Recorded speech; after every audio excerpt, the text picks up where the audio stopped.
카네기 자녀 부칭 1단계 현재 상황 파악하기. 어거스트 홍지영.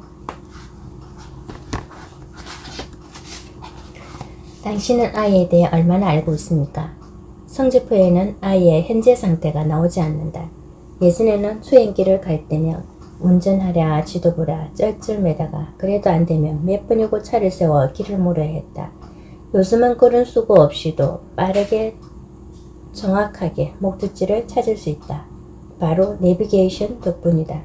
내비게이션이 길 안내를 할 때 가장 먼저 하는 일은 위성 위치 추적 시스템, 즉 GPS로 나의 현재 위치를 파악하는 것이다. 만일 현재 위치를 알지 못한다면 아무리 훌륭한 전자지도가 있어도 목표 지점까지 찾아갈 수 없다. 이렇듯 목표에 도달하기 위해서는 나의 현재 위치부터 파악하는 것이 우선이다. 학원에서 학부모 면담 뒤 가장 먼저 하는 일은 소위 레벨 테스트다. 아이의 현재 실력을 알아보기 위해서다. 피트니스 센터 트레이너들도 운동을 가르치기에 앞서 고객의 체질 질량수와 기초 체력부터 파악한다. 자녀 코칭에도 이와 같은 원리가 적용된다. 내비게이션이 길 안내선에 GPS를 가동해 현재 위치부터 파악하는 것처럼 학원에서 강의 전에 레벨 테스트를 통해 아이의 현재 실력부터 알아보는 것처럼 일단 내 아이가 지금 어떤 상황에 있는지를 알아야 코칭이 가능하다. 부모가 아무리 아이를 코칭하려는 의지가 확고하고 목표가 뚜렷하다 해도 아이의 현재 상황을 모른다면 아무 소용이 없다. 마치 현재 체중도 정확히 모르면서 20kg을 감량한다며 달려드는 것과 같다. 그렇다면 아이의 현재 상황이란 정확히 무엇일까? 부모들에게 아이의 현재 상황에 대해 알고 있는지 물으면 이런 대답이 돌아온다. 글쎄요, 반에서 중간 정도는 하는 것 같아요. 수학 성적이 바닥이에요. 곧 잘 하긴 하는데 턱 묶고 갈 성적은 못 돼요. 참 이상한 일이다. 분명 아이의 현재 상황에 대해 물었는데 부모들은 아이의 현재 등수를 알려준다.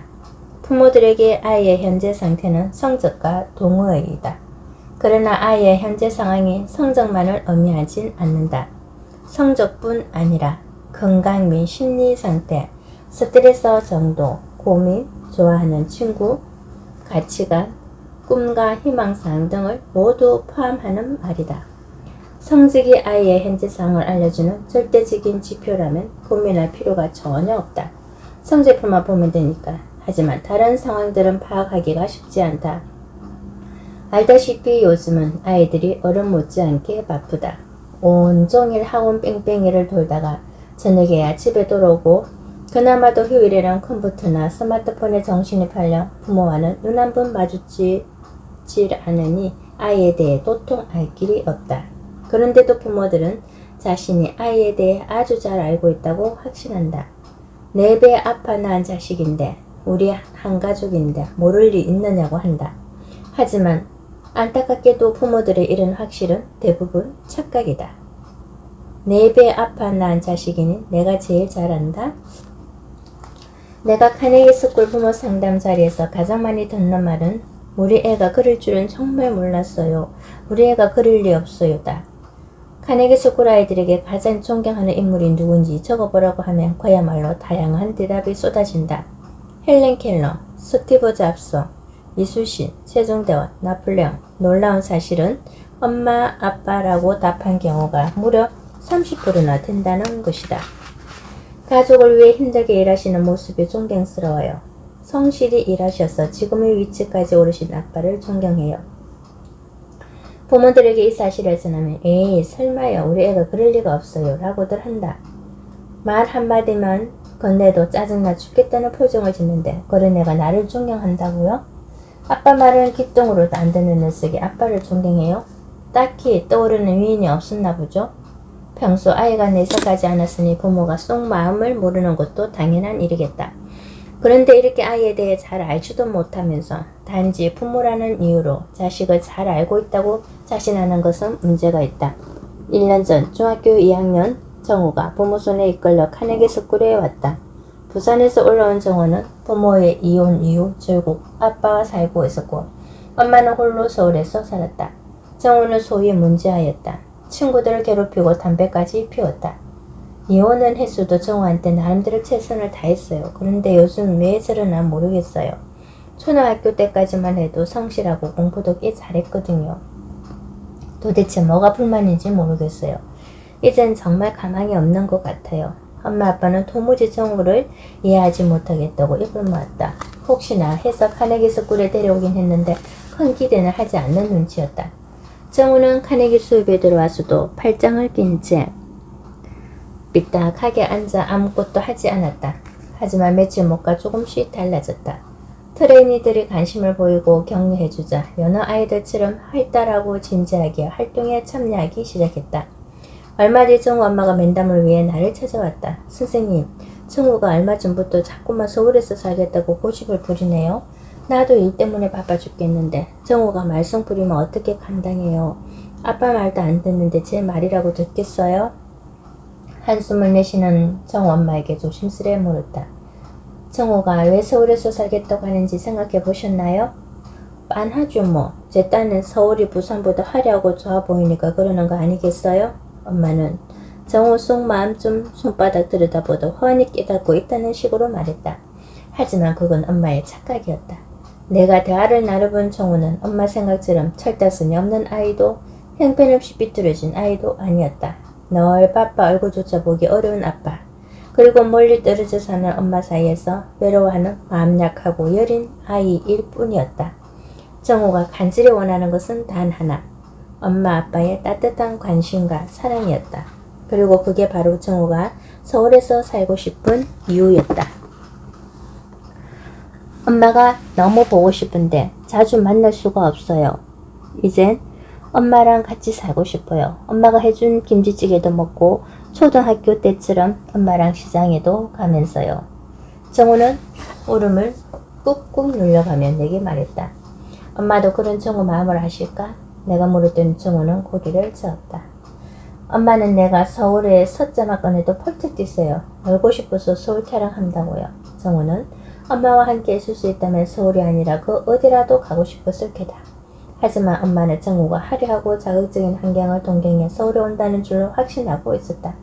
정우 어머니, 정우 속마음은 그러지 않습니다.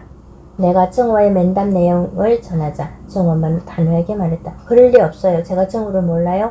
엄마랑 같이 있고 싶다는 건 핑계고 사실은 제 말이 맞다니까요. 하지만 정우 엄마는 동의하고 있었다.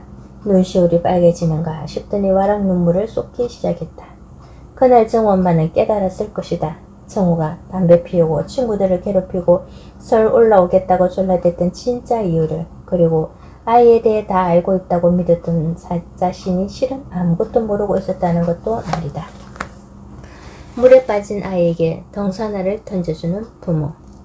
카네기 스쿨 수업을 시작하기 전 나는 늘 아이들에게 빈 A4 종이 한 장씩을 나눠주고 마음을 표현해보라고 한다. 이 종이를 접든 오리든 찢든 구기든 뭘 하든 여러분 자유입니다. 단 그림을 그리거나 글을 쓰는 건 안 돼요. 다 만들었으면 옆 친구와 짝을 이뤄 서로의 작품에 제목을 달아주도록 합시다. 아이들이 가장 많이 만드는 것은 종이 비행기다. 그럼 짝꿍들은 그 비행기에 타로, 일상 탈출, 비상 등의 제목을 달아준다. 현실에서 도피하고 싶은 마음이 담긴 제목들이다. 종이를 마구 구기거나 갈기갈기 찢는 아이들도 많다. 짝꿍이 달아준 제목들도 살벌하다. 만신창이, 쓰레기, 갈기갈기 등이다.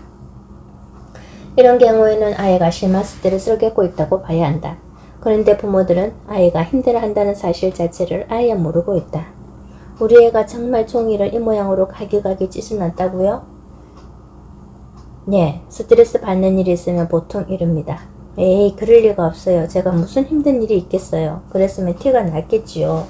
하지만 부모들이 모르는 사실이 있다. 아이들은 부모에게 자신의 현재 상황에 대해 잘 말하지 않는다. 극단적인 예지만 아이가 자살을 시도해도 부모는 일이 벌어지기 전까지 아무것도 모르고 있는 경우가 많다.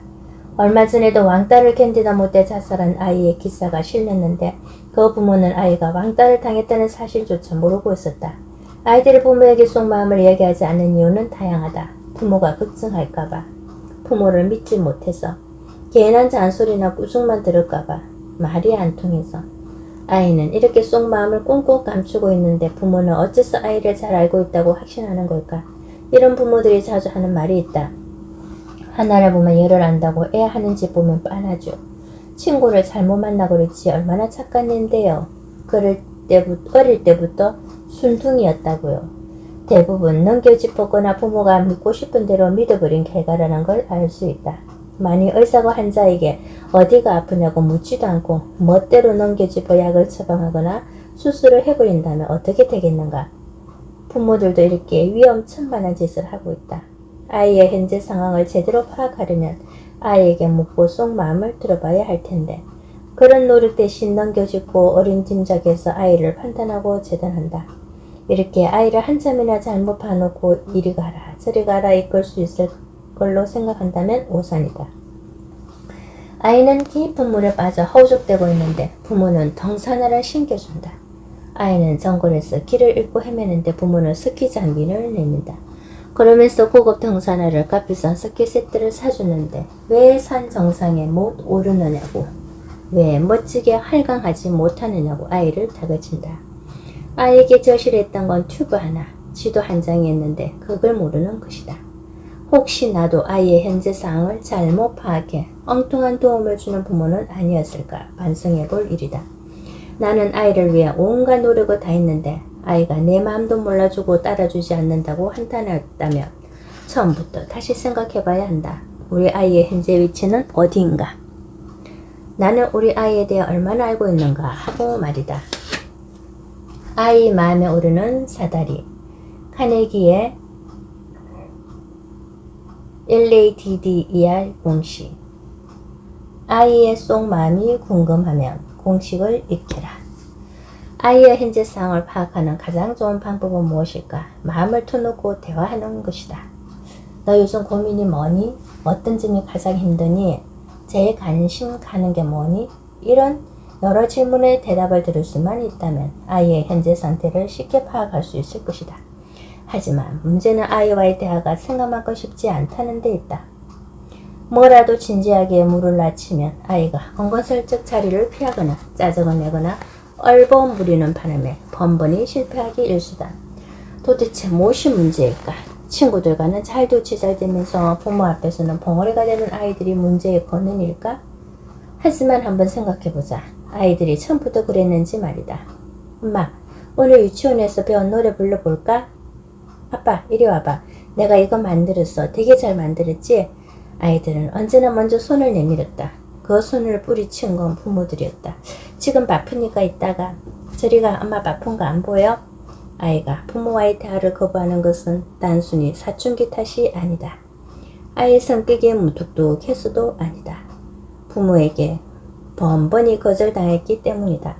따라서 변해야 하는 것은 아이가 아니라 바로 부모다. 우리 애는 대체 왜 저럴까 하는 대신 내가 우리 애한테 왜 그랬을까 하고 반성해야 한다. 그리고 어떻게 하면 아이의 속마음을 들여다볼 수 있을까 고민해야 한다. 그게 바로 아이의 현재 상황을 파악하는 핵심이다. 직장 내 커뮤니케이션 기술을 공부하는 경우는 많아도 가정에서의 커뮤니케이션을 고민하는 부모는 많지 않다. 가족처럼 허물없는 사이에 무슨 커뮤니케이션 기술이 필요할까 싶겠지만 아이와 변변한 대화를 나눈 지가 얼마나 오래되었나 떠올려보면 그 필요성을 절감할 것이다. 세계적인 커뮤니케이션 전문가였던 데일 카네기는 성공적인 대화를 위한 원칙을 6가지로 정리했다. 각 원칙의 이니셜을 따 사다리 공식이라고 부르는데 아이와의 대화에도 매우 유용하다. 1. 상대방을 바라본다. 2. 질문한다. D. 중단시키지 않는다. D. 주제를 바꾸지 않는다. 2. 감정을 조절해서 표현한다. R. 적절하게 반응한다. 대화 원칙이라 하기에는 너무 간단해 보이는가 하지만 실천은 쉽지 않다. 이제부터 6가지의 원칙을 하나씩 살펴보면서 아이와의 대화에 어떻게 응용할 수 있는지 알아보자. 상대방을 바라본다. 아이가 엄마 하고 부를 때 고개를 돌려 아이를 바라본 적이 있는가? 하던 일을 계속하면서 이보란 말 왜? 하는 때가 더 많을 것이다. 아빠들은 이보다 심하다. 아이들이 몇 번이나 아빠를 불러대도 TV나 스마트폰에 눈을 고정시킨 채 대답조차 않는다. 식구들이 모두 모인 식당에서도 서로 눈을 맞추는 대화는 드물다. 대화는 나눌지 몰라도 식구들의 시선은 TV 화면이나 젓가락 끝에 집중되어 있다. 이래서야 제대로 된 대화를 할 수 없다. 아이와 대화를 하려면 아이가 엄마라고 부르는 순간 고무장갑을 벗고 아이의 얼굴을 바라봐야 한다. 귀로만 들으면 되지 굳이 얼굴까지 봐야 하느냐고. 상대의 눈을 바라본다는 건 단순히 보는 행위가 아니다. 나는 당신에게 집중하며 공감할 준비가 되어 있습니다. 또는 나는 당신에게 관심이 있습니다. 라는 의미를 담은 행위다. 당신이 화자라면 하던 일 계속하며 건성건성 듣는 사람보다는 내 눈을 바라보며 집중하는 사람에게 더 많은 이야기를 하게 되지 않을까? 아이들도 마찬가지다. 대화에는 입과 귀만 필요한 게 아니라 눈도 필요하다. ask question, 질문한다. 대화한답시고 부모 할 말만 잔뜩 쏟아내면 그게 바로 아이들이 제일 싫어하는 잔소리다.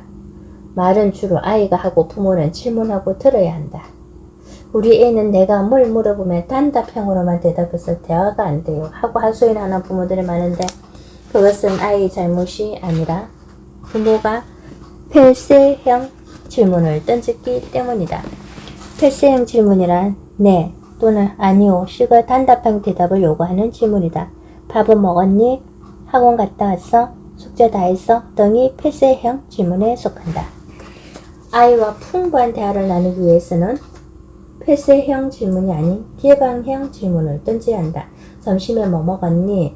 오늘 학원에서 어땠어? 숙제가 뭐니? 와 같은 질문에는 애당초 단답형 대답이 불가능하다.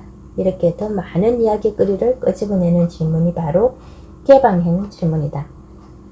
개방형 질문을 던지면 화제가 자연스레 이어지고 풍부해져 아이의 현재 상황을 훨씬 잘 파악할 수 있다. 여기에 긍정적 답변까지 유도하는 질문이면 더 좋다. 백과사전으로 잘 알려진 보리테니커는 세일즈 사관학교라 불릴 만큼 막강한 영업력을 자랑하는데 영업사원을 교육할 때면 고객에게서 긍정적인 답변을 유도하라고 항상 가르친다. 여기 살고 계신가요? 자녀분 있으시죠? 자녀분 교육에 관심 많으시죠? 백과사전에 관심을 했는데 부피나 가격이 부담스러우셨죠? 작고 가볍고처럼 하면서도 내용은 풍부한 백과사전에 있다면 관심 있으세요? 제가 보여드릴까요? 이런 식으로 고객에게서 네 라는 긍정적인 답변을 계속 유도하다 보면 계약하시겠어요? 라는 질문에도 쉽게 네를 이끌어낼 수 있다는 것이다. 넌 수학이 그렇게 싫으니? 급식이 입에 안 맞니? 등은 부정적인 답변을 유도하는 질문이다. 답변이 부정적이면 감정도 부정적이 되어 결국 대화에 도움이 되지 않는다. 반면 수학에서 제일 자신 있는 부분은 어디니? 내 입맛에 제일 잘 맞는 급식 메뉴는 뭐니? 처럼 긍정적인 질문을 던지면 아이의 감정까지 긍정적으로 바뀐다. 이런 질문에 수학은 다 못해, 급식은 무조건 싫어할 것 같지만 막상 시도해보면 의외로 많은 아이들이 긍정적인 답변을 내놓는다. 개방형 질문과 긍정적 답변을 유도하는 질문, 이 두 가지만 잘해도 아이와의 대화가 확실히 매끄럽고 편안해진다. 중단시키지 않는다. 아이를 바라보고 질문까지는 하겠는데 아이 말을 끝까지 듣는 거 못하겠다는 부모들이 많다. 그냥 총알 그리기에 내버려 두면 되지 않나? 라고 생각할 수도 있지만 실제로 해보면 얼마나 어려운 일인지 알게 된다. 예를 들어 아이가 친구들끼리 쓰던 언어나 욕을 엄마 앞에서 무심코 내뱉는 경우가 있다. 오늘 담탱이가 있잖아. 그러면 엄마는 아이 말을 끝까지 들어보지도 않고 성급하게 말을 자른다. 뭐 담탱이? 담임선생님한테 담탱이가 뭐야 버릇 없이. 이런 구종을 듣고도 신나게 정어진 아이는 없다. 그날의 대화는 그걸로 끝이다. 이런 일이 몇 번 반복되면 아이는 마음속으로 다짐한다. 다시는 엄마는 얘기하지 않겠다고. 아이가 무슨 생각을 하며 살고 있는지, 고민은 무엇이고 어떤 꿈을 꾸고 있는지 알고 싶다면, 그래서 아이와의 대화를 원한다면 어떤 일이 있어도 아이의 말을 중간에 끊어서는 안 된다. 엄마와 원활하게 의사소통이 안 되는 아이에게 대뜸 야단부터 치는 것은 아무 도움도 안 된다. 때론 아이 입에서 버릇 없는 말이 튀어나오고 때론 엄마 속이 부글부글 끓더라도 일단은 아이의 속 마음을 듣는 것에 만족해야 한다. 주제를 바꾸지 않는다. 엄마들이 아이와의 대화에서 가장 빈번하게 저지르는 실수가 있다. 아이가 무슨 말을 하든지 엄마 구미에 맞는 하재로 바꿔버리는 것이다. 엄마, 지영이 오늘 스마트폰 새로 산대. 아이는 최신한 스마트폰이 부러워 말을 꺼냈지만 엄마의 안테나는 다른 신호를 잡았다. 지영이 엄마가 왜 스마트폰 사주는 줄 알아? 지영이는 이번에 10등이나 올랐다더라. 근데 넌 왜 계속 내리막이야? 그러고도 내가 지금 스마트폰 타령할 때야? 또 이런 경우도 있다.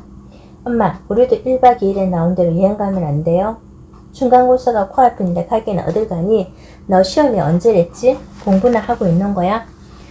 어떤 하재라도 결국에는 엄마가 좋아하는 공부 이야기로 기계시키고야만은 이 불편한 진실은 개거 프로그램에만 나오는 게 아니라 실제 상황이다. 이러니 아이들이 돌아서면서 엄마는 얘기하면 결론은 항상 똑같다 라고 할 수밖에 없다.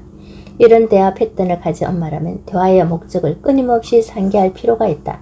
엄마의 관심사를 아이에게 강요하려는 게 아니라 아이의 관심사를 알고자 시작한 대화가 아니었나. 그러니 엄마 마음대로 화제를 전환하지 말고 아이에게 대화의 주도권을 주어야 한다. 특히 그러니까 넌 왜 그렇게 공부를 안 하니로 결론을 내지 않도록 유의해야 한다. 감정을 조절해서 표현한다. 사춘기 아이들과 대화하다 보면 속에서 천불이 난다는 부모들이 많다. 특히 아빠들은 중학생 아들과 대화할 때면 뚜껑이 열린다고 표현한다.